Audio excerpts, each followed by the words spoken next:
Welcome, ladies and gentlemen, to another edition of the Wrestling Underground podcast. It's not Monday, it's Sunday, but tomorrow and the next day, we got some big plans in our personal lives. So, specifically, I can't do it tomorrow, so that's why we're doing it today. So here we are. And our topics are simple. It's Money in the Bank. We're talking about all Money in the Bank. Is it a good show? No. Was it a noteworthy show? Yes. Let's talk about it. Marcus, we're going to start with the obvious one. LA Knight did not win the Money in the Bank briefcase, and everyone and their dogs are mad about it. Now, some enjoy the chaos, and they're like, well, Damien Priest, yeah, he won it, so great, woo, because, I like seeing people mad. And I'm sitting here going, the WWE hates making money. I've told you 1,000 times, I'll say it again, wrestling, the actual art of it, does not sell. That's one thing Vince Russo and I can agree on. Because if it did, Daniel Bryan versus Samoa Joe, or CM Punk versus Samoa Joe, or Daniel Bryan versus Kenta, or Daniel Bryan versus who is it? Takeshi Miroshima? Is that his name? I don't remember. He was a big dude from Noah, and he won the Ring of Honor World Title once.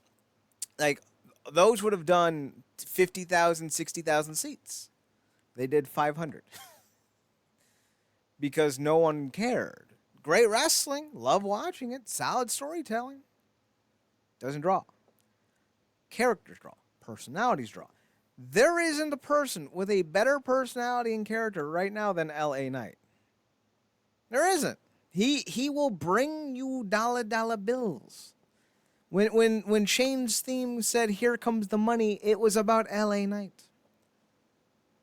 And when they decided, you know who should get this? Damien Priest. Why? Because he's tall and he has hair. Does he have a personality? He has hair. Does he cut good promos? Tall. Puerto Rica. Right. Like that could have been one too. You know what? He isn't a better personality. If I see Damien Priest on my television screen, I think two things. One, great, it's Puerto Rican Lance Hoyt.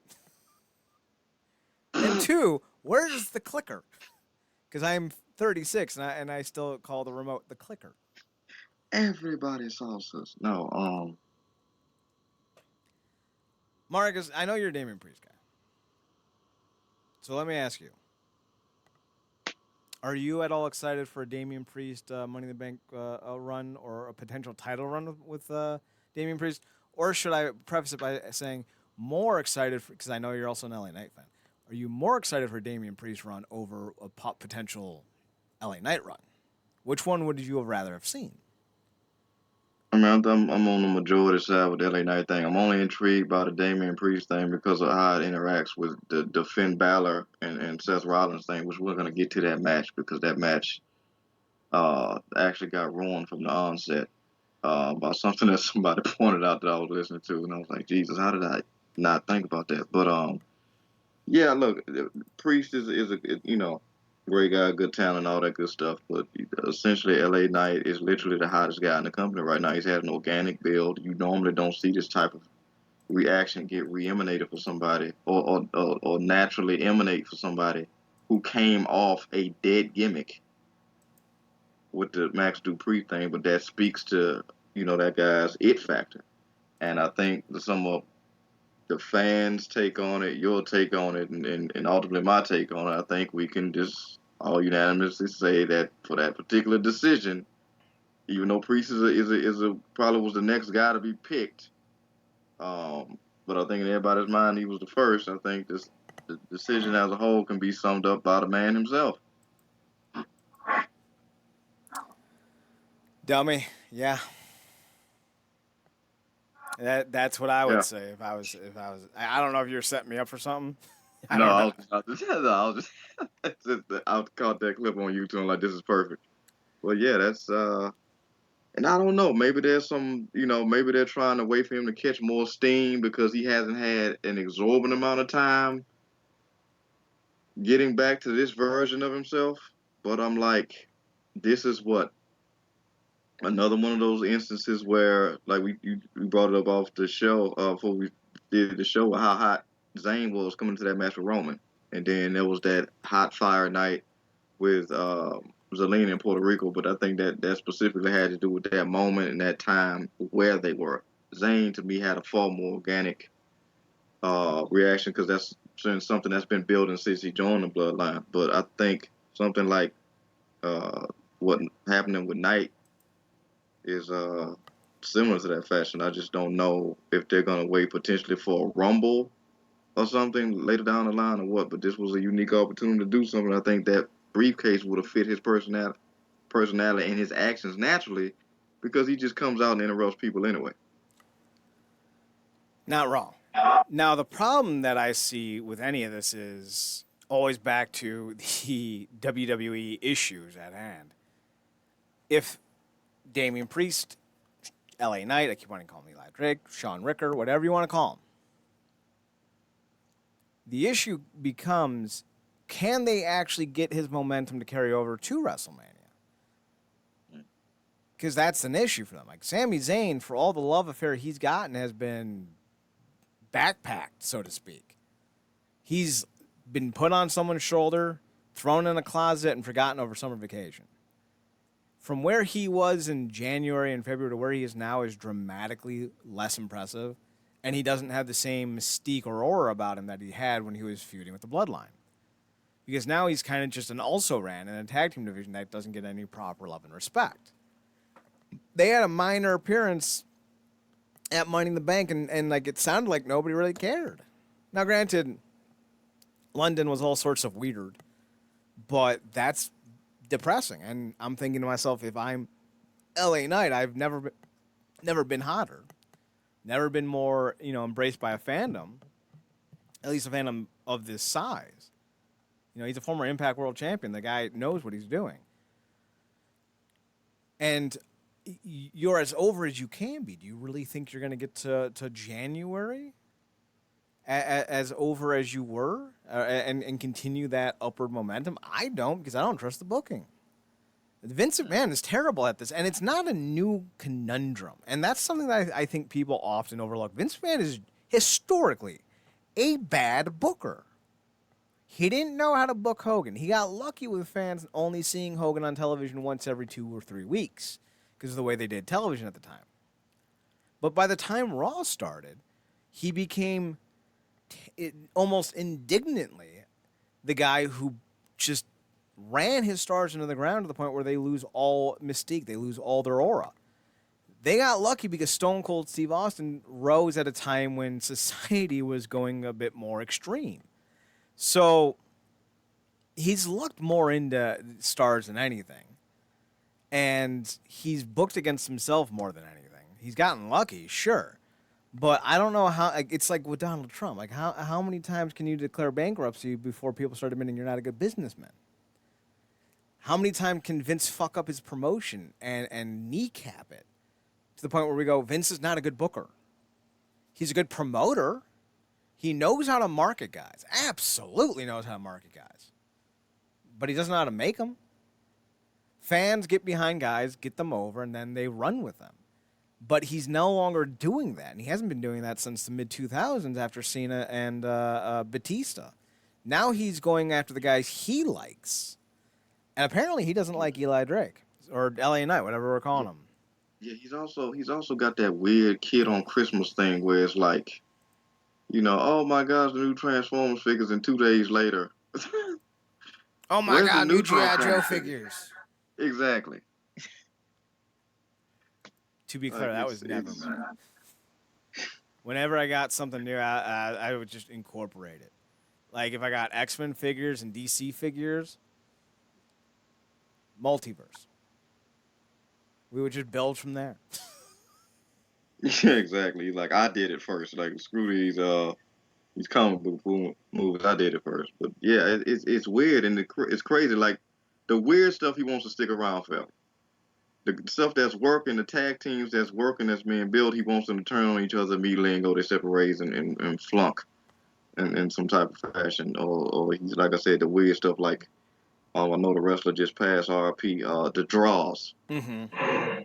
Like you go back and look, I don't know what exactly was the name of the documentary, but the whole thing when you see draws in his office, Never have you seen an older man that giddy about he's gonna. Now look at the joy on this idiot's face. And you got this man literally trying to throw up in the front of him. Like, what is? I hope they paid him accurately for that crap because that's all that was. An older, weird man's little Fetish. entertainment fetish. Yeah. Yeah, and I mean that's what it was. When it comes to Vince, he's terrible, and this company will be better off when he dies. And now that it's owned by Endeavor, it's probably never gonna get better. And I didn't mean to rhyme. Oh God, I did it twice. So yeah, Eli Drake should have won. LA Knight should have won. Whatever we're calling him now. Damien Priest, and like the thing is like, I hate this so damn much. They need to stop doing multiple matches in the same card. Like, I don't need to see a men's and women's Money in the Bank match. And there's an easy fucking solution. You want to put them on the same level as men, fine, but stop with the dual matches because it's killing the mystique of them. If you have a men's Royal Rumble, you do a women's Money in the Bank. If you have a women's Royal Rumble, you do a men's Money in the Bank. It's a fucking simple idea. Like, you don't need to keep doing it because it doesn't have the same panache and hype each year. And I point that out to say that this year would have been perfect to do just a women's Money in the Bank because there isn't a reason to have a men's Money in the Bank winner this year because you know Roman's not losing this belt until he can get closer to Bruno's record. You know, he's either going to lose it at SummerSlam to Cody, or he's going to lose it to at WrestleMania to Cody or Brock or whoever is the hot dog of the week. And then with Seth, you can't have him lose the belt. He just won the damn belt, and it's not like he just won a belt that's been around. I don't know if I don't know if the lineage is concurrent to the last World Heavyweight title, but it's a brand new belt. You can't have a hopscotch. It's got to mean something. So you got to actually let him win with it for a while. And also, so much of what we're getting with Seth now is because of that damn theme song. It's not even a good theme song, and it doesn't make any sense. It's not even. It doesn't need to make sense to the flat scans.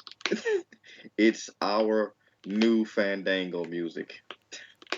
But like, I listen to the music, and like, I don't hear the oh or whatever the fuck they're saying. Like, it's not in the song. At least Judas has lyrics. Like, no, it's not even just the lyrics. Judas actually has people singing the appropriate portions. Yeah. Even the Fandango song, they were singing in rhythm to the music. Yeah. I've listened to Seth Rollins' theme, and every time it just feels like dun, dun, dun, dun, dun, dun, dun, dun, dun, and then like people are doing the whoa whoa whoas over it, and I'm like, well, but it's not in the song. Like there's no point where the chorus goes oh.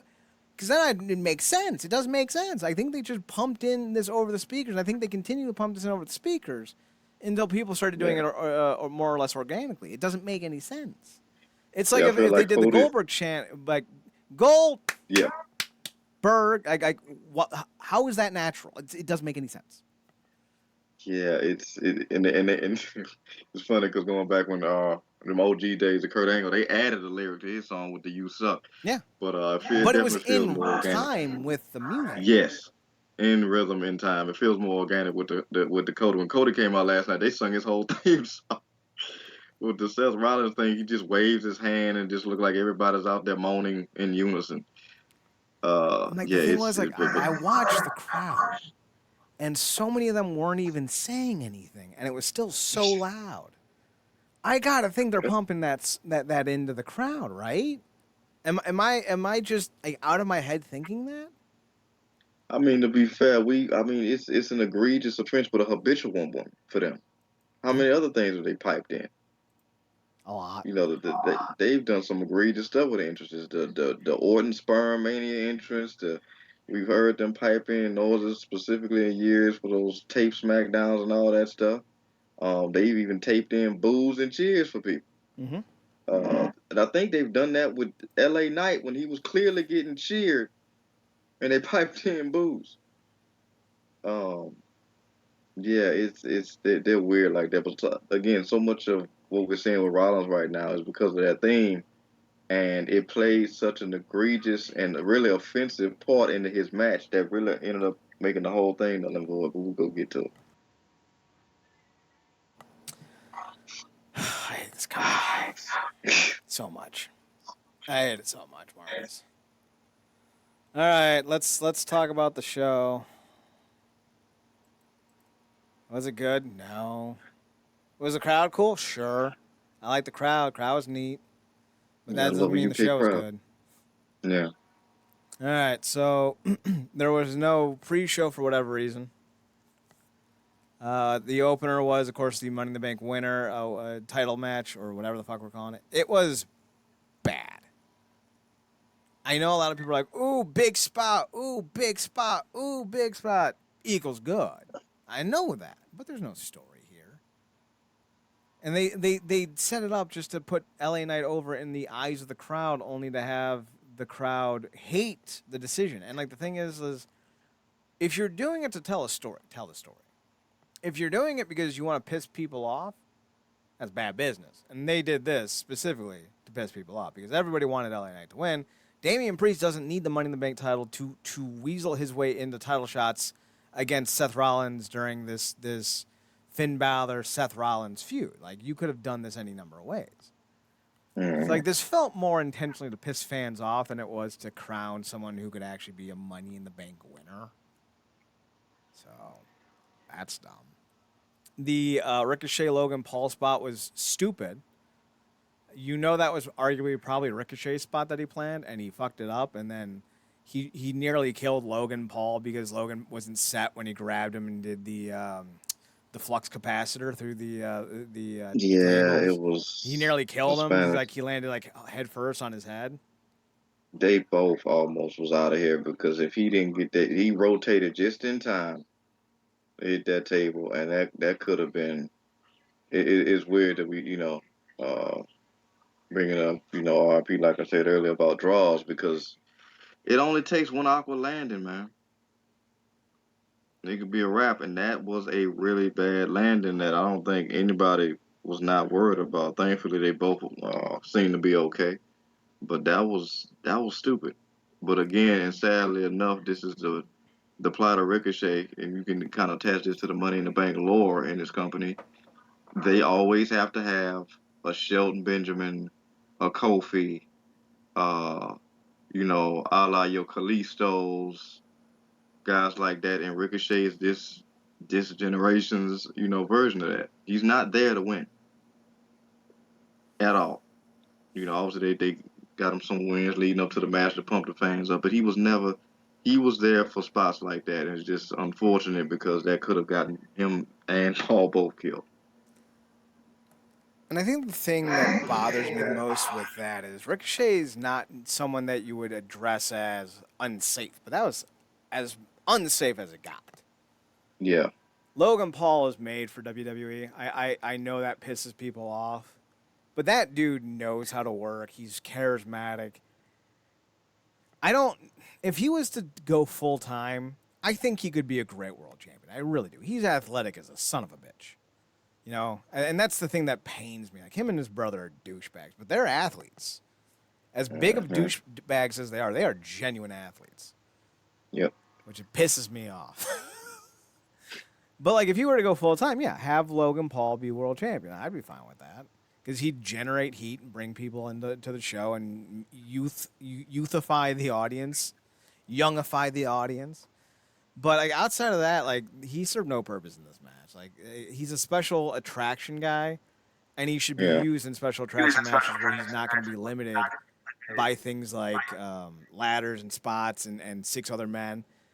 Have him get in a position where he can do tag matches or singles matches against high-profile names, where the attraction isn't what's going to happen to Logan Paul, and more about what is Logan Paul going to do. And in the Money in the Bank briefcase, I don't think anyone who was interested in seeing the ladder match really had any desire to see Logan Paul in it, only because everyone knew he wasn't going to win it. yeah. I would have rather Well, seen Logan Paul versus Ricochet than these two in this match. And I think they got to stop doing that. They got to stop trying to recreate Shelton. They got to stop recreating, John Morrison in the Rumble. Just tell the fucking story. You don't need to have spots every fucking year.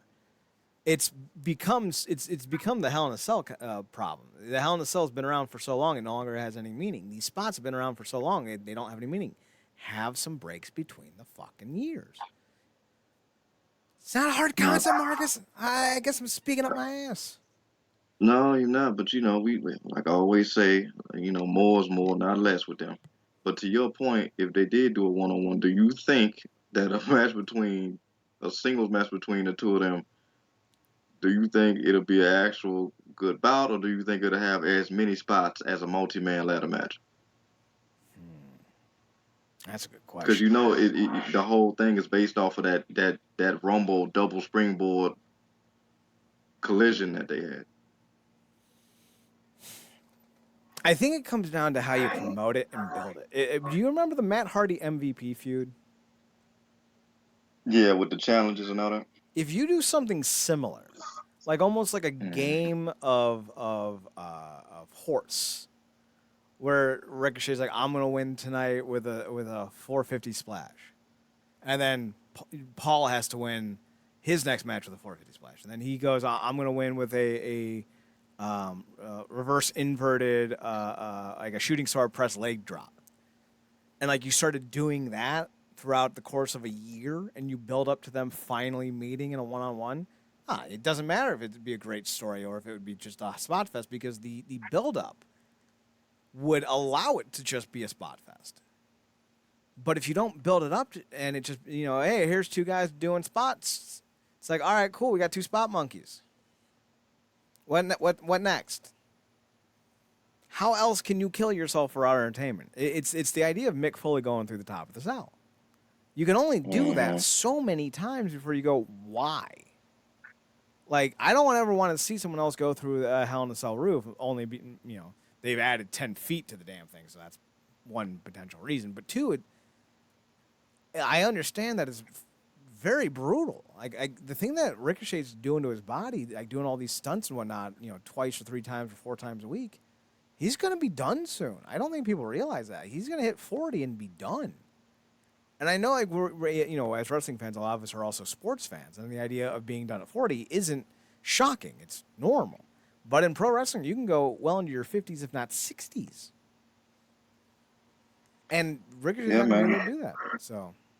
Yeah, when we talk about those and look at those, see the Japanese channel all the time, and obviously that's a different breed and whatnot. And obviously, all those guys, a lot of those guys still wrestling, but their knees are on the Mysterio side of the game.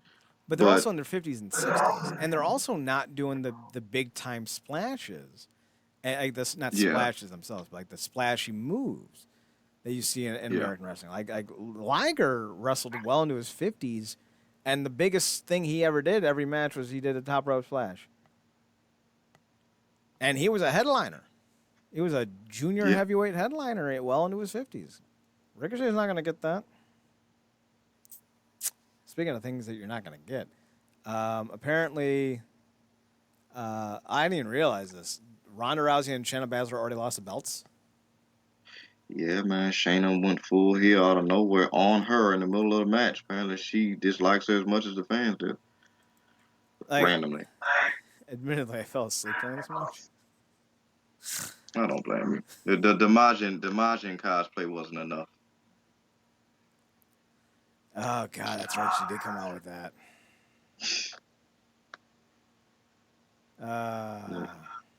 As much as I like both Shayna and Raquel, it's just those tag titles just do not have the narrative steam that they need to hold attention.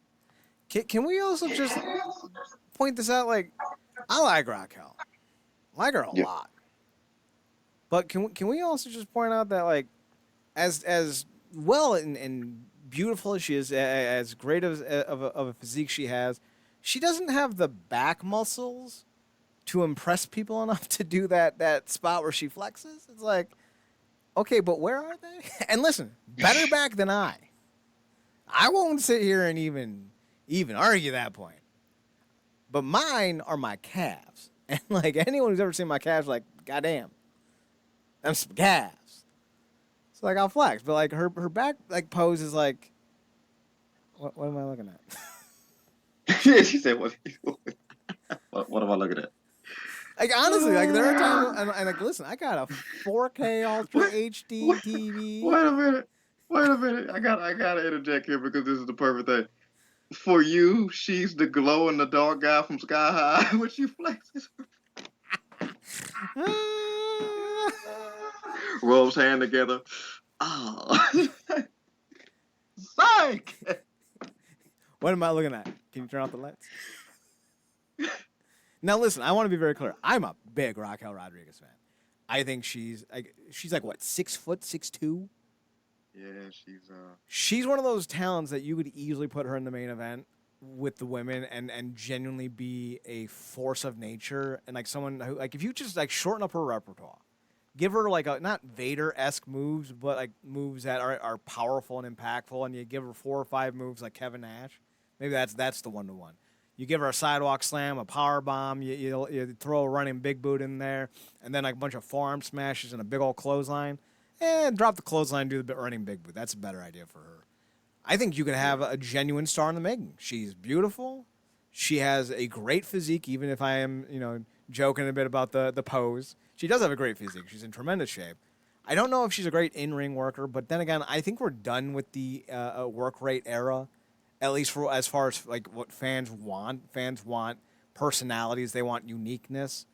And Raquel Rodriguez is as unique as they come in this company, although they're trying to make that not so possible either because they're signing a bunch of volleyball players who are 6'4". It's like, damn, can you let someone get over before you start ruining like their lone attribute?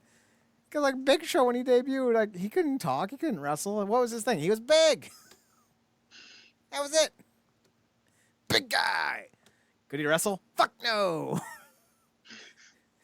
Like his whole like Marcus, I don't know if you remember or if you even watched like WCW or like old WCW reruns, but like the only things that he had going for him was his size, the fact that he was Andre the Giant's son, which isn't true, and the fact that at 450 pounds and 7'3" he could throw a drop kick, which he couldn't do by the time he got to the WWE. yeah, because he had got pretty hefty, and I mean, basically all he was that choke slam. Yeah, And pretty much. then years later, we saw him. He dropped that weight and the weapon of mass destruction, yada yada yada, and all that, which was impressive because we don't normally always see that. But yeah, for the longest time, he was just the big guy that he didn't even look like good security at the point. He looked like the big drunk guy in the corner that was just like, just always there. He was promoted like Andre the Giant, but wrestled like drunk Andre the Giant. Yeah, he was the Andre aesthetic with the big Dick Johnson narrative. And the long and short of it is I hope they don't do that to Raquel because I think Raquel could be like a dominating force, but you actually have to book her to be dominating. Like I don't know why it's so taboo to be like, listen, we're gonna let her go undefeated for 8 months, 12 months, 14 months. Your top stars shouldn't be eating losses that like think about Conor McGregor. This is the perfect one-to-one. Marcus, if I was to ask you right now, do you think Conor McGregor's a top MMA fighter in the world? At this point. At this point, no. Yeah, but he was. Yeah, he was, but he lost Certainly. a lot. He lost twice to Dustin Pedroia. He lost to Habib. And like his only win was against Donald Cerrone, who was washed when he fought him. So it's like he's 1-3 in his last 4. And like he's on steroids, we think, allegedly. We don't know for sure, but he definitely looks like he is. And he's not gonna fight Michael Chandler anytime soon. And Chandler's like, I just want to throw. Like, let me bang, bro. But now the perception around Conor is he's no longer invincible. He doesn't have a gas tank. He's very beatable. The aura and the mystique is gone. If you allow your top stars to lose all the damn time, they lose their mystique. It's not a challenging idea. If you have Seth Rollins go 25 minutes with, I don't know, anyone at this point, Matt Riddle, that doesn't make Seth Rollins look good. It makes him look bad because he's losing, he can't put away a mid-carder in 5 minutes. Booking is not a hard concept. Have Raquel Rodriguez eat everything in front of her, Ryback style. Ryback got as over as he was because he was well booked. Couldn't wrestle. He didn't know the difference between a wrist lock and oxygen because he was what, dumb. what was the line that great line from Nick Aldis dropped right after Against All Odds? He was like, "When I first came to this company, I didn't know a headlock from a headlight." Yeah. And now you need to get on Nick Aldis's level. But that's because Aldis went somewhere where he could be well booked. Because even when he was in Impact the first time around, that first title win did nothing for him. At all. And they were really banking on him to be the catalyst to a new era. But they didn't know how to book him. They threw all the shenaniganry involved, and it hurt his perception, his mystique. You look at Raquel, you can easily avoid that by just having her eat everyone. You could do a Diesel Shawn Michaels storyline with Liv and Raquel where Liv, she's getting, I wouldn't say Liv is a great worker. She can bump, though. Yeah. She has a willingness to sell. And I think that's like 9/10 a wrestling match. If you're willing to sell, you can you can get yourself over. And she's got a personality. That's helpful. So yeah, she's definitely gonna. I don't know if I'd ever put the belt on her again, but I would definitely have stories with her involved because she's a great character. But you could have her get beaten up 30 times out of 31 times, and then have to tag into Raquel, and Raquel wins, and then eventually Raquel starts to get mad because she's sharing the glory. Then she punks out Liv Morgan. They have a feud. But then, granted, this is 2-3 years down the line because you actually have to build it up to matter.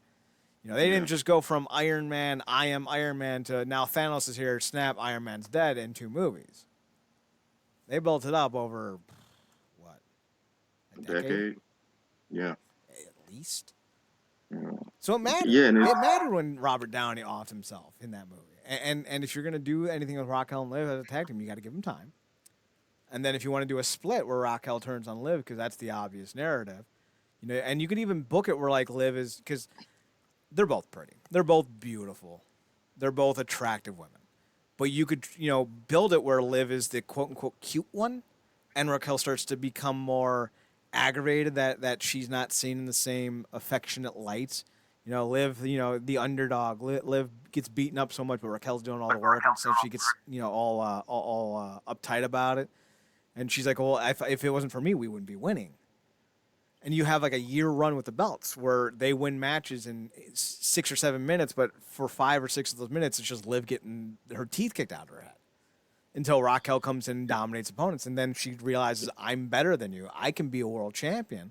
Starts beating up Liv Morgan, beats her 2 or 3 times in a row under 2 minutes. Then she goes into the world title scene against whoever has the belt. She beats him up in 2 or 3 minutes. And then you can build up Liv Morgan to maybe take the belt off her in a Tommy Dreamer-like upset. But that would works, actually involve planning. Yeah, that also works on another level. It works on, 3 levels specifically for me. One, plays into Liv being able to take a bunch of punishment, which is essentially become the character in a way. Mm-hmm. And, obviously the high tag making Raquel the dominant force that she is. But another thing that it plays into is, and this is actually works great right now if they actually do your plan. It plays into the intermixing of the NXT of it all, because vintage Raquel NXT days, she was always with Dakota Kai, and what you just described is the inverse of what happened in NXT, where Dakota was the one that turned on her, because Dakota was like, I'm this henchman that's basically, being called your best friend, but I'm essentially feel like a henchman that's, being there for you and taking all these shots for you and whatever while you're champion, and I'm getting nothing. And she turned on Raquel. So this would be a great flip on what happened to her back then, because obviously, things kind of run in your mind. She's not that chick anymore. Now she needs to kind of ditch this dead weight, even if it is being the champion with Liv, and go after somebody like, why am I blanking on? Freaking, not Shayna, not Ronda. Liv? No, the God, mommy, Poppy. Okay, yeah. Rhea Ripley.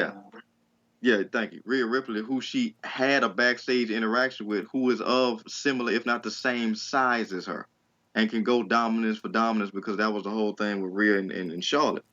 So that, like you said, maybe over a year or something, if they don't want to do it over the course of years, build that up for a year. Actually it would also help the tag title run because those tag titles have basically been a hot potato situation for the longest. So build that up, break them up, and then have her go after Rhea, who should still be champion because nobody's touching her right now. And I don't even know why we're getting a match between her and Natty, as if none of her matches are a foregone conclusion after almost however many years. But you know, she needs a body, I guess.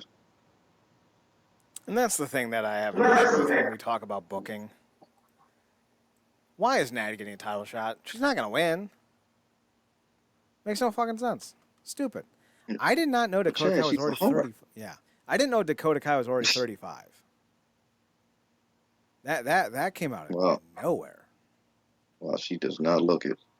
Okay. She debuted in 2007. She was trained by the WWE? That can't be right. No, she was trained in New Zealand. Wikipedia, you just, why do they let anyone update? Because like, she wasn't trained by the WWE. She was trained in New Zealand and Australia. She was in Stardom, for Christ's sakes. Like, you have to be good to get into Stardom. Fucking stupid. Fucking stupid. Why the hell would you have a 5'6" woman turn on a 6-foot woman? Like, why make Dakota the heel in that situation? Makes no sense. Stupid booking. Stupid fucking booking. This is why nobody cares about Raquel Rodriguez at the moment, or Dakota Kai for that reason. Just stupid fucking booking. Do better. They can. Vince is in charge. So Gunther smashed the shit out of Matt Riddle. That was cool. Did it matter? No. Well, fuck Matt Riddle.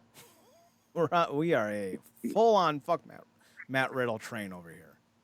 He is Absolutely, and garbage. we thankfully we didn't get an order return either, which unfortunately, even with the Great Wall to end the match, and I think a lot of people were disappointed by the match. But I mean, with them playing up Riddle's foot injury, that match basically was exactly probably how it should have gone.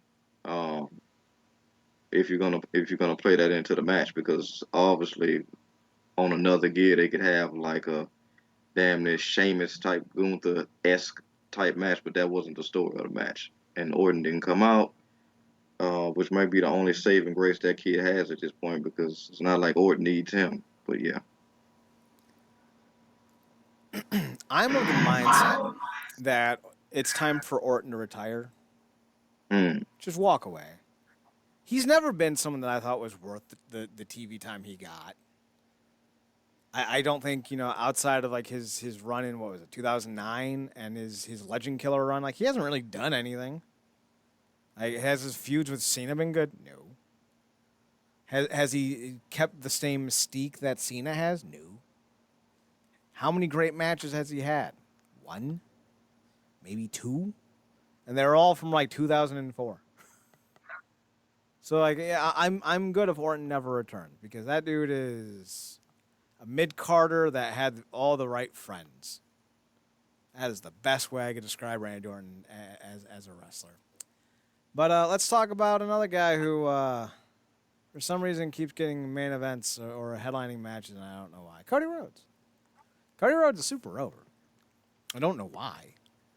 He's star-spangled boring. When he was playing more up as a heel, when he was doing his post-WWE run, real entertaining. When he dyed his hair blonde and then got that terrible fucking tattoo, and then he started solving racism, lost me as a fan. Dude is boring and pretentious. Anyone who puts what is that terrible fucking movie, The Last Jedi, as their favorite Star Wars movie, should never be allowed around children. I would ask them to show me that they don't have Nazi memorabilia in their rooms. I would say that anyone who puts The Last Jedi as their favorite movie might actively be involved in trying to take over the U.S. government via January 6th. Am I saying that anyone who likes The Last Jedi is a bad person? No. I'm saying everyone who likes The Last Jedi is a bad person. And if you make it your number one favorite movie, I think you're a Nazi. Do I think Cody Rhodes is a Nazi? No. But he likes The Last Jedi, so you tell me. I'm being facetious. I need to be abundantly clear. I find him boring and annoying. I don't actually think Cody's a racist. Although he did solve racism. And I don't know why he felt the need to try to do that. I need to rewatch that promo again because that's ultimate terrible cringe. Just on I every have to level. do it. I have to do it for my wife. I told her once I didn't see color. Found out that I needed to. Oh, Oh, Cody, you slapstick douchebag. He's not Seth Rollins. He never fucked a Nazi. That we know of.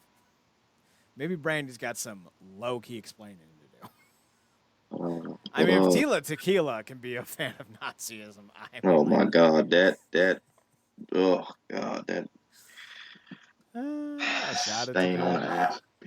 Jesus Christ, she needs to be shot. But Or is it shot of Tila? I forget what it's called. it was Anyway, a shot at Tila, yeah. But anyway, Dominic lost the obvious match. Jailhouse Mysterio got his comeuppance. And like the problem is like I don't know if Dominic's actually a good worker anymore. Cause like he's not working anymore. Like he's doing like, oh, I punched you once and now I'm running away, and then he spent 6 minutes getting his ass kicked. Yeah, that whole match was real. Like I don't know if you're doing right by Dom at this point. Like Dom's not a young guy. He's 26, 27. He might even be 28 at this point. Like you need to figure out how you want to use Dominic Mysterio long term because right now I don't know if this crybaby Dom mystique is actually going to work long term. So I feel like if you're going to do this with Dom, you need to actually start turning him into a violent heel, not just the cowardly the heel, because those guys have a hard time getting over once their angle is over. Yeah, they may have to do something like have Rhea, I don't know, get pissed off if she drops the title eventually, all lose and just get pissed off and be like, look at like you've been a distraction for me. Dump him and then like some type of switch triggers or something. But right now he's only hot because he's next to her. So Yeah, and that's the sad thing. Well, I also think it's part of the storyline. yeah. Honestly, like the storyline of him being a jailhouse, like that's funny, and it's added a little bit to his character, and rightfully so. But long term, you gotta be more than that. Right now, he isn't. Then we have the women's Money in the Bank match. I don't care. None of this mattered. Like the whole thing was built around Becky and Trish having their feud, and that's probably just should have been what it was. Io Sky is not going to be a draw in this company. Zoe Stark is there. I think Becky's past her expiration date as a headliner. I don't think she has the same panache as she used to have. Bailey has aged out of being an attraction worse than anyone I've seen in recent memory, outside of maybe I don't know Cody. Zelina Vega's never been a great worker. She's always just had popularity because she's a streamer. So like this was a really weak women's Money in the Bank ladder match, only because like Io Sky, like how is she gonna get over? Like she has a hard time communicating with the audience. She isn't naturally a great personality on her own. Like Asuka doesn't need to speak English. She's a personality. Io Sky doesn't have that same kind of personality. You don't need to speak the language, but you do need to be an attraction. Shinsuke Nakamura. That dude is an attraction. I don't know why after all these years, they're still. I don't know why my screen just went like that. I don't know why after all these years we're still trying to pretend that Shinsuke is being booked well in WWE. He's not being wasted, quite honestly. But when you look at Io Sky, like she doesn't have the popularity, she doesn't have the charisma, she doesn't have the ability to communicate with the audience in an effective manner. I don't know what they see in her because she's not such a great worker that you need to have her at the top of the card. So I don't know why they had this. Like this felt weird to me. I don't know why. Of all the women you could have had to win this match, be in this match, I don't know why Io Sky won this. So Marcus, I don't know. Are you a fan of Io Sky? Yeah, I dug the ending. I didn't need Becky. Becky didn't need it. Trish didn't need it. Um, her sidekick wasn't there to get it. She was there to help Trish to try and get it. Um, yeah, I think it worked out. I mean, to what you said about the men's earlier, I feel like I enjoyed this more than the men's because at least it told somewhat of a story. That whole thing, because we've been seeing some friction between obviously the fallout. I mean, I think Dakota's injured right now, and there's been some tension between her and Io. So having it be Bailey and Becky, I guess two of the four horsewomen come down to the thing, and EO basically being knocked off the ladder by uh, Bailey doing that whole thing and basically getting revenge by I guess handcuffing her to what you call it, which was a unique spot. I thought it was a cool finish. Like I said, I enjoyed it more than the men's because at least it had narratives going on between all, like you said, Becky and Trish. And shout out to Trish for taking that manhandle slam on the ladder because she really don't have to take any of these bumps. She could have left it to like I said, the new kid, but you know, she's invested and she's actually having a hell of a run. I'm enjoying her more than I'm enjoying Becky.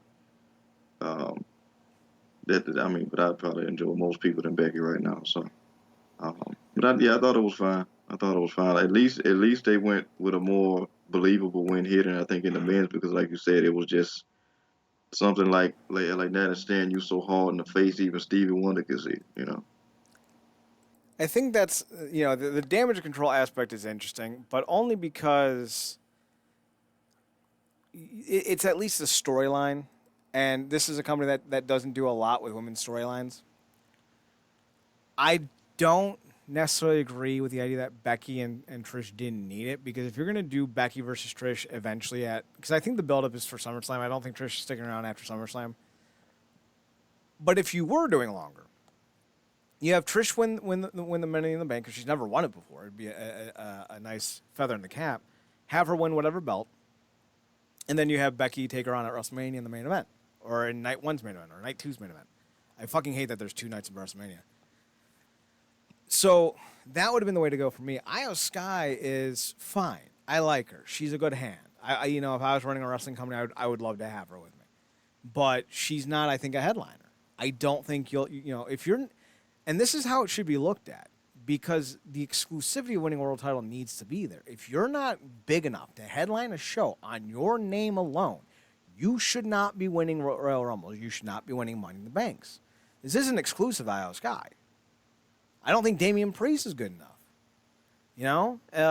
We've seen this time and time again on these guys that aren't ready to win the Money in the Bank, who aren't ready to win the Royal Rumble. They get it, and then they fumble the bag. But it's not even their fault. You can't even say they fumbled it because they were only given what they were given by somebody who supposedly is a good booker, and he's not.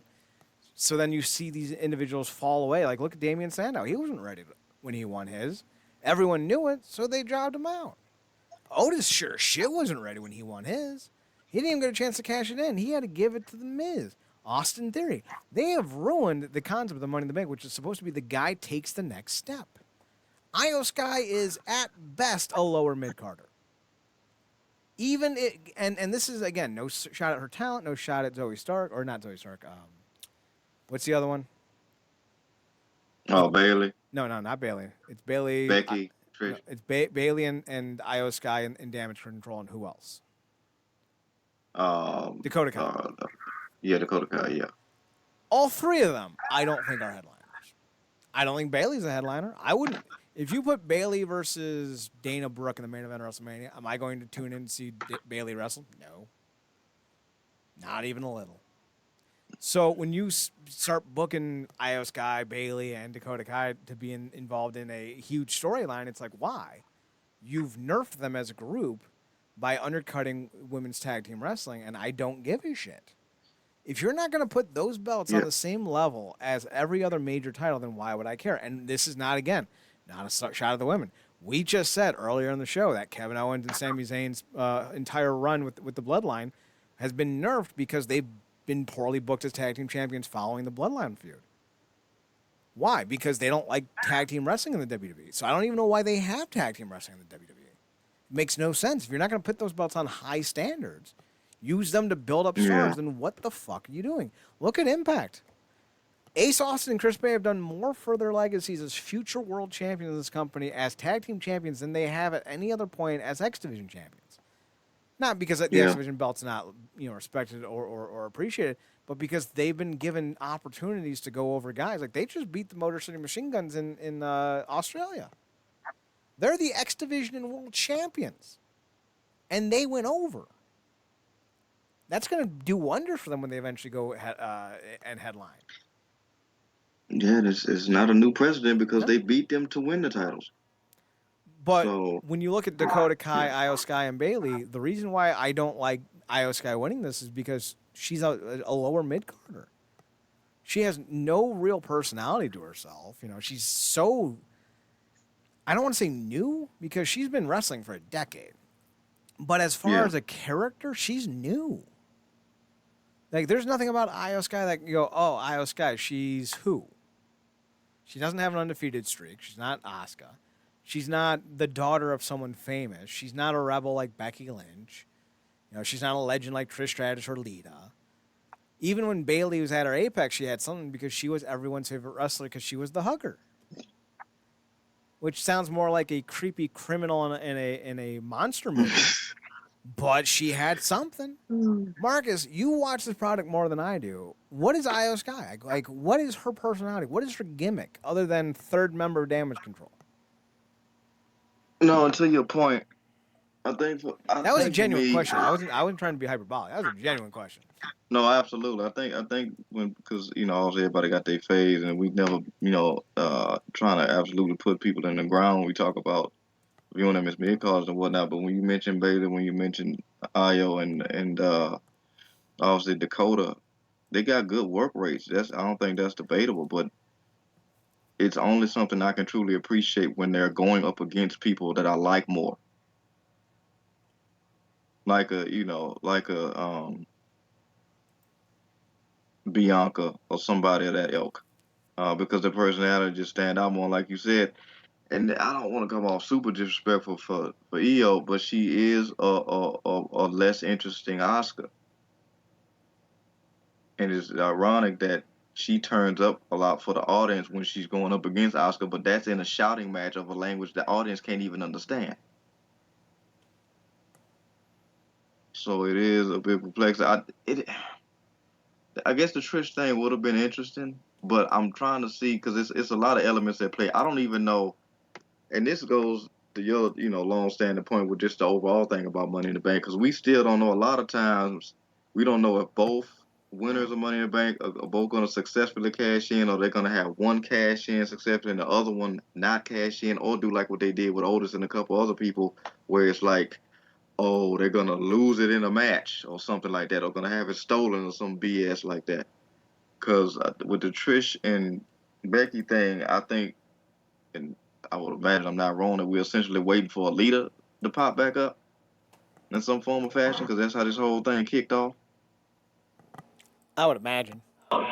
Yeah, so I don't know if they're potentially building towards another singles with Becky and Trish, or a dual thing with her Stark and Becky and Lita. So I don't know, but you're not wrong about the damage control thing. I think at this point is burnt out. And they probably need to go ahead and close the chapter. It just sucks because they might end up doing it while Dakota's still out, and that kind of leaves her as an odd duck. One of the other big problems when it comes to all this is and simply put, the women in this feud, in this stable, have no gimmick. Like, who's Damage Control? Like, outside of a terrible name, because like I hate when people in the companies just decide to drop vowels from words. There's no vowels, so it's like I just saw some. It's a new energy drink called Maxed, but it's MXD. That's not Max. That's mixed. I feel like I'm a Yeah, Superman villain. It's mixed up. It's mixed all plixed. Like, wait, what are we doing? Like, outside of a like I'm his stupid first. name, who the fuck are Damage Control? Like they need to stop going. We're gonna name them Damage Control. Okay, why? Instead, go. We need a group that's gonna support Charlotte Flair, and they're gonna pick up after Charlotte Flair. So we're gonna call them Damage Control because they handle all the concerns Charlotte Flair has. Boom! You have a gimmick. Why did the Shield work? We needed something to protect the WWE brand. We needed an entity or a group of individuals that could protect Triple H and his idea for what the WWE should be. They are a shield. And it was a direct shot at the NFL, which never gets talked about because they always talk about the NFL logo being the shield, and you got to protect the shield. The shield.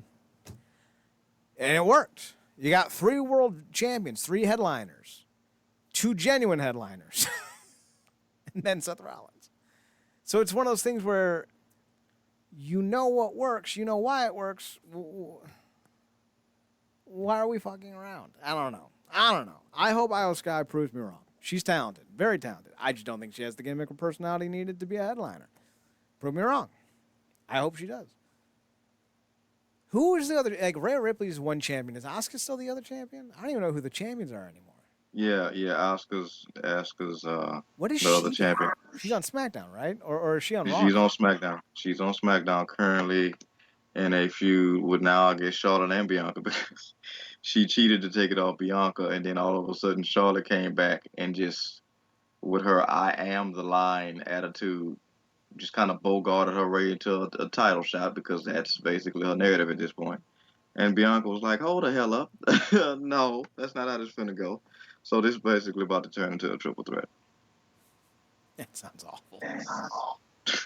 I don't want to see that. Bianca, Charlotte, and Asuka. Why? No, thank you. I'd like to return this, please. Speaking of returns, what the fuck are we doing with Seth Rollins and Finn Balor? First of all, Seth Rollins, least impressive wrestler I've ever seen in my life. The dude has no. He is literally his wife. The minute Becky got over for dressing like a 1980s sci-fi villain, Seth started following suit. You ever realize that? You're not wrong. It was even funnier than that. They did an interview, I think, on a major news show, and I think she said she's jealous because of all the cool outfits he gets to wear. And I'm just like, what must that closet look like at the house? Because I'm like, for most of his run, I'm thinking he's borrowing her clothes. Maybe he is. If we're being honest, maybe he is. So this match was bad. They hyped it. Hey, is Damien Priest going to cash in? Is Damien Priest going to cash in? Does anyone care? Like, are we at a point where people actually think Damien Priest can be a headliner for this company? And I've always said this: if you don't think the man can headline a show on his name value alone, or woman, don't give him a world title. Don't even put him in a world title opportunity. Like, that's one of the reasons why I wasn't a big fan of Steve Macklin winning the belt in Impact, because even as a headliner, nobody gives a shit about Steve Macklin. Like, people like him; he's fine. I like what he's doing heading into Slammiversary, but he's been injured due to the first night of their Australian tour. He got hurt. I don't know what's wrong with him. But he may no longer be involved in the Slammiversary match. But like Macklin and Bully Ray versus PCO and Steve and Scott D'Amore, like that's where Macklin should be. He's a great prick, but he's not a headliner. So when I look at this, Yeah. and I see Seth Rollins and Finn Balor, it's like neither of these guys are truly, in my opinion, headliners. I wouldn't pay money to see either of them. And I damn sure wouldn't pay money to see Damien Priest, who's even lower than Finn Balor at this point. And Finn Balor's not a headliner. He should be. He's a fucking legend. But being a legend and being a draw are not the same things. Yeah. Ask LL Cool J. He was a legend. He's not going to sell at Madison Square Garden on his own. And that pains me. Even with the shirt off. But that was a great opportunity to get Balor back Is in there the a spotlight. version of him with a shirt on? Yeah, but I think it's just in Deep Blue Sea. Carter, When bring he's me the some cook. sushi. Bring me some sushi. You ate my bird. Oh man. Well, yeah, that was a great opportunity, I think, to get Balor back to a certain level of coof, if you will, when it comes to just his demeanor. Because he fell off after for a long time. Then I think he regained a lot of his swagger, if you will, when he went back to NXT. That's probably the best run he's had in the last however many years. And then he got back to the main roster, and even though they formed the whole Judgment Day. Out of all three, he's been lagging behind. because Rhea's obviously taken off, and then Priest has gotten some action, but Balor's seemingly been the kind of veteran that's just there with him. And during this whole feud with Rollins, they tied it all the way back into the 2013 loss that he had when he was walking back up the ramp after having to relinquish the title with the injury that I think Rollins caused. And then you have Rollins coming out laughing at him as he's going. They even brought that back into this. So leading up to this match, Finn is basically jumping him every which way, doing a bunch of coup de graces off steps and off tables and this, that, and third. He even went to NXT and jumped. You got this hyper level of aggression people have been wanting to see from Finn for years now. And you get to this match. And you get to this damn Rollins entrance. And you have Rollins serenade these flat scans with that damn music for what felt like a good 4 minutes. And the bell is rung. And Finn has been basically trying to kill him for 3 weeks. And he stands there and lets this asshole put on a concert and not do anything. You killed all that momentum when you did that. It's ridiculous. You're not wrong. And I don't even know at this point how you save this feud, if you can, because they made Finn look like a bitch. And the whole thing was like, Finn only took over Judgment Day because Edge got hurt. Uh-huh. Like they needed a new leader and they wrote Edge off. Are you gonna write Finn off? Because at this point, like, how do you come back from this? This is why you can't hotshot angles, because once you do, it becomes null and void. Finn was made to look like a bitch. He lost in 12 minutes. Like Matt Riddle nearly lasted that long against Gunther, and Gunther's a much better booked character than Seth, at least in terms of a slaughterhouse. And now you have Damien Priest involved. Like, this whole storyline is falling off the damn rails. And it's only been like week 4 of it. It's the crazy, but even though we weren't the biggest fans of Macklin, I appreciated somebody like Macklin, because if somebody like Macklin was going against Seth, who would have been the face, Macklin would have came out and jumped his goofy ass during the entrance. Yeah. And then got him in the ring, and then been beating him all to hell, and made him even won the title. That would have made far. I'm like, dude, you've been jumping him, trying to kill him. You've been doing coup de graces by the ring. You jumped him backstage. You even followed him to NXT after a match he had with freaking Bricker Brackersmith. And you jumped him in. And you stand there as he serenades this crowd with nothing but a scowl. He shouldn't have even been able to get damn near past the curtain without you trying to get at him this time. And it was just ridiculous. And it ended up, like you said, they made him look like a bitch. And then they had the Damien Priest thing, which they could have really just teased by having him either come out after the match or stand up at the entranceway or something. But it's just, like you said, I don't know how they salvaged it at this point. Like I said, once he was just standing there, it ruined the whole thing. And I think it also caves into the narrative of, because he's so hot with this stupid song right now, on top of your point about they don't want him to drop the title because he just got it, I don't know if he drops it unless it's a Money in the Bank scenario. But then they might do a thing where, because of what happened with this match, Priest is about to cash in and Finn ruins it. And then that becomes a whole thing. So I feel like either way, Rollins doesn't drop this belt anytime soon.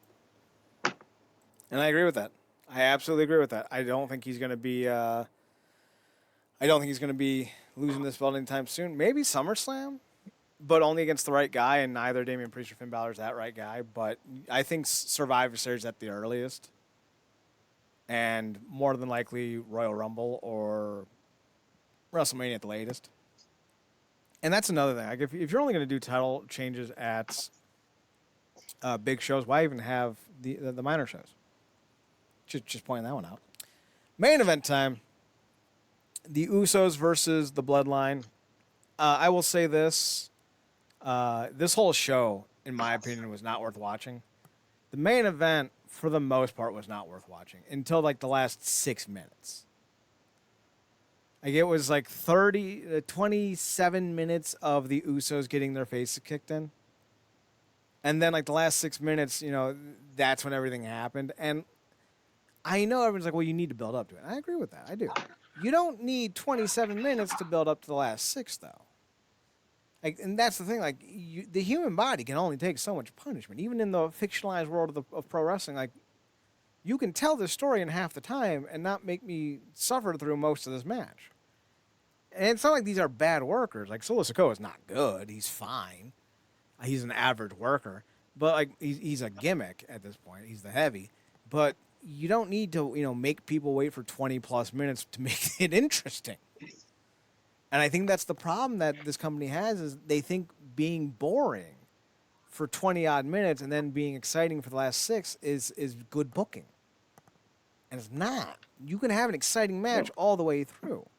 Unfortunately, the reference is going to piss people off, but look at Kenny Omega and Kazuchika Okada. I think in like their first or second outing, they were doing near falls and like big time moves like 5, 6, 7 minutes in. You can do an exciting match across all 30 minutes. You don't need to save the excitement for the final blow off. Yeah. Yeah, and that's basically what this whole thing has been about. They've worked so well with the emotion of it all. And that's really where the specialness of this whole thing comes in at, because they did a lot of great callbacks and whatnot, some great stuff like you said. But it was kind of like in that final stretch, like you said, it was 6 minutes. But to me, this is another one where it should have been, like you said, high octane from the get go. And I think I heard somebody else say the exact same thing, because this whole time, basically what he's been asking for is, for everybody around him, specifically these twins, to bow down, be obedient, do what he say. When he say jump, they say how high, yada yada yada, that whole thing. And they have been kicking his face in for the last 3 weeks. Doing him like Zayn did him, betraying the family, this, that, and the third. They went at it on SmackDown, getting a preview to the thing. Roman should have been irate, trying to beat both their ass to the point where Solo almost has to calm him down because they can't actually have the tag match. But that's not how that character works. You might have pointed out, like, he's there to slow things down. So to your point about Solo being a heavy, he's the guy that's irate. And Roman's the guy that's still, slowing things down, playing with the crowd, talking this stuff, which is what he thrives at this point. But it should have been high octane from the go, because at this point, you're not trying to reason with him. You're trying to chastise him. And it don't take, that long to do that. This could have been high octane from the go. They could have took this damn near all over the arena. It's supposed to be a civil war, and it came off like a civil card game at certain points. But that last 6 minutes, again, like you said, was brilliant. But you can't wrap a whole show around just 6 minutes when you got 6 or 7 matches on the card. So I always praise these guys for the emotion. They've nailed all the emotional beats of this. But like you said, I think the match could have been far better. And I get the build of it, and I get the whole thing about the 3-year build and the narrative of, like, we're not gonna, serve y'all dessert right away. Everything we do is filet mignon. This ain't fast food. But there are times when the goddamn hot and spicy is right on the money. And I think this would have been the time for that. I think the thing to point out is you don't need to blow off the match first 5 minutes, but you can do something relevant in the first 5 to 10 minutes.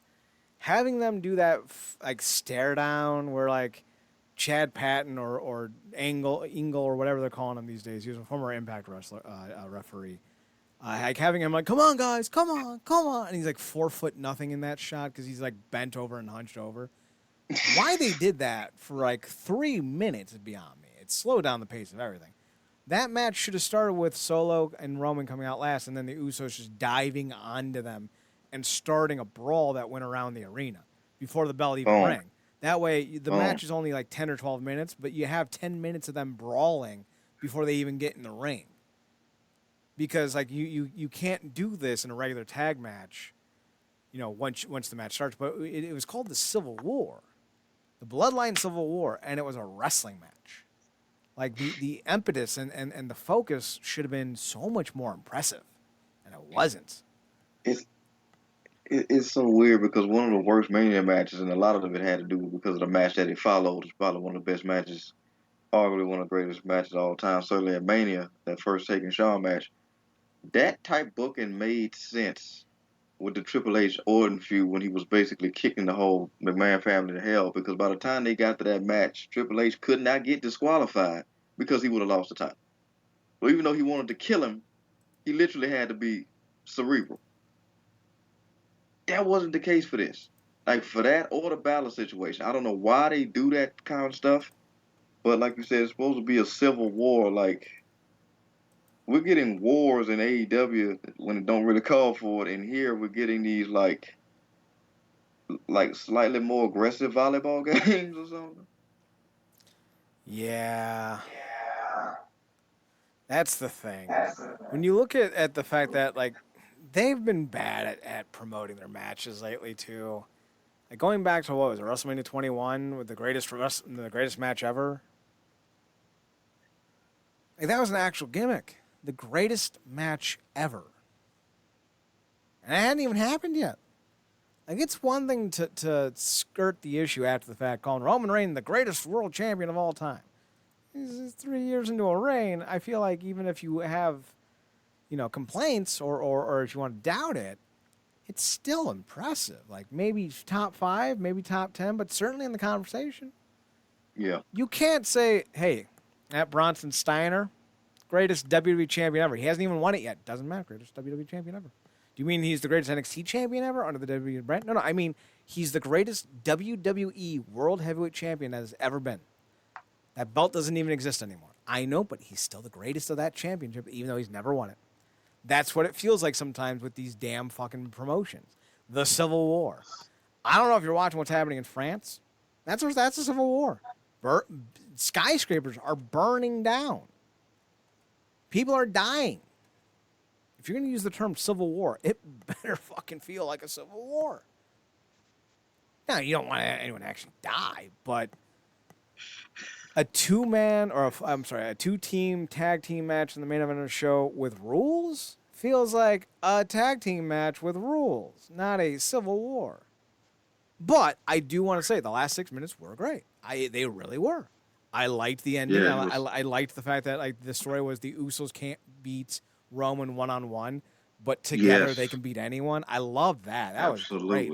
Absolutely. Even Solo Sikoa moves like a rotund Kirby. Samoan Kirby. He inhaled Umaga. Hilarious. That is hilarious. He's a youthy Umaga. That's hilarious. William Regal will say Umanga. Yeah, he's a younger Umaga. But when you look at Solo, like he's not a great worker, but he did his job. He did the spike and the double spear was cool, and like the double stacking was cool. It killed Roman's finisher. The spear double spear was dead. great. The spear spike was a great move that they probably should put in the current or upcoming 2K game. The great callback of Jay kicking out of a spear with the low blow kick out. Mm-hmm. That was a great callback, and like you said, the whole thing about it was they can't beat him one-on-one, but together. Wonder Twin powers activate. Shape of bad booking. Form of new creative control. And even more story, and of course this comes from Twitter because everybody's a historian. Jay was the first person to pin him on the main roster back in 2013. And he's the first person to pin him in 3 years. Now. Really? Yeah. Yeah. There's I got the tweet. But it's that's insane. Now I don't give him credit because I don't think that was even remotely in their minds. Like they definitely don't book that long term. But I just think that was a special thing that Twitter people on the net called out. Here you go right here.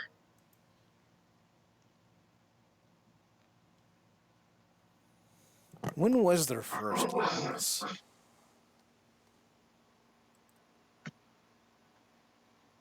Now I need to see this.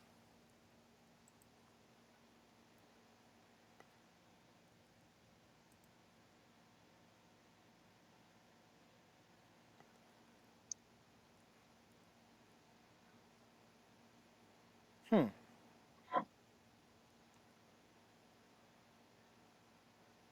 Oh, okay. It was in what was it, like a 5-on-3, 6-on-3 main event on Yeah, Raw. that's when the yeah probably was when the company was just throwing any combination of people together to beat those guys. Yeah, but that's an insane stat. It was an 11-on-3 handicap match. R-Truth, Rob Van Dam, the primetime players, the Usos, Daniel Bryan, Dolph Ziggler, and Justin Gabriel, Kofi Kingston, and Zack Ryder. Jesus Christ, that speaks to that dominance they had, because that is the wackiest combination ever. The prime time players. Yeah. You talk about the Wayback Machine. And technically, well, that because the tweet says the first time he was pinned, but that was not the first loss of the Shield. Shield. No, I don't think it was either. Well, Daniel Bryan defeated the Shield 1-on-3 by DQ. That doesn't count. We have Daniel Bryan defeated Roman Reigns by DQ. That doesn't count. Big Show defeats Seth Rollins and Roman Reigns at a house show. That's not what I was thinking it would be. I just saw one where they lost. Here we go. Daniel Bryan and the Usos defeated the Shield on SmackDown. Now, it doesn't say who got pinned.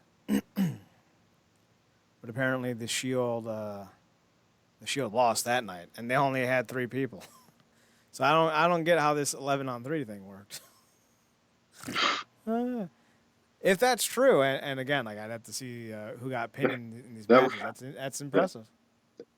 that reminds me of that classic moment. I think we've talked about it before when it was Cena and Orton versus the roster. Oh God, I remember that. He's going for the FU. Alley oop into the RKO. Yeah, that was hilarious. Yeah, that was not a good. That was not good. All right. So, any final thoughts on Money in the Bank or anything at all? Obviously, Draws. Hang on. Yeah.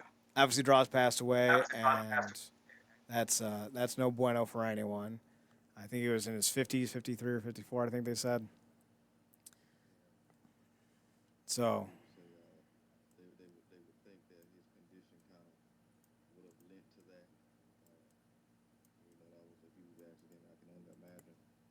Still to this day, how that still weighs on D-Lo in a way, even though I think, they said that fences was kind of mended, nobody ever blamed him for it, but it is still something that weighs on a decent person who still always come off as. So, like we said, RP Drives.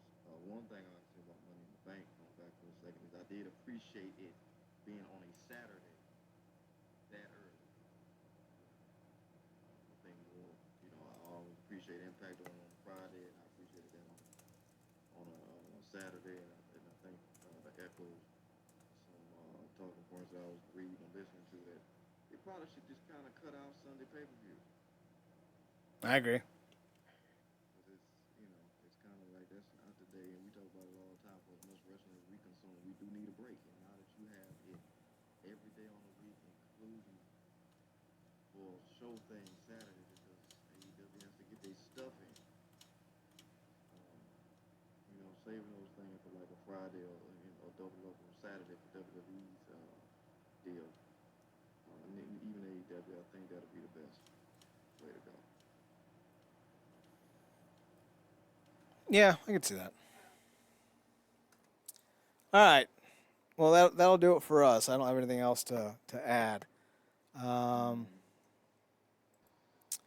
So, yeah, we can call it here. Be sure to tune in to.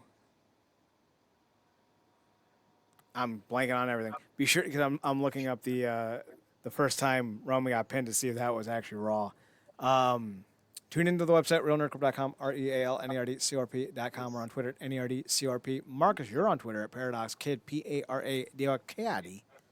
That's me. You can also find him on the other podcast, The True Penny Show, at Twitter at True Penny Show, TruePennyShow. What are you guys talking about this week? Anything? Yeah, over the weekend we probably go do a trifecta of Glee shows, so be on the lookout for that. And then you can find me on Twitter at Chad Nerdcorp, ChedNerdCorp, and on the Instagram at Chad's Photo Hut. We'll be back next week for another edition of the Wrestling Underground podcast. For Marcus Green, I'm Chad Portal. Thanks for tuning in. Thanks for checking us out. Thanks for giving us a chance. Remember to always watch more wrestling. And Marcus, take us home. Good night, Lee.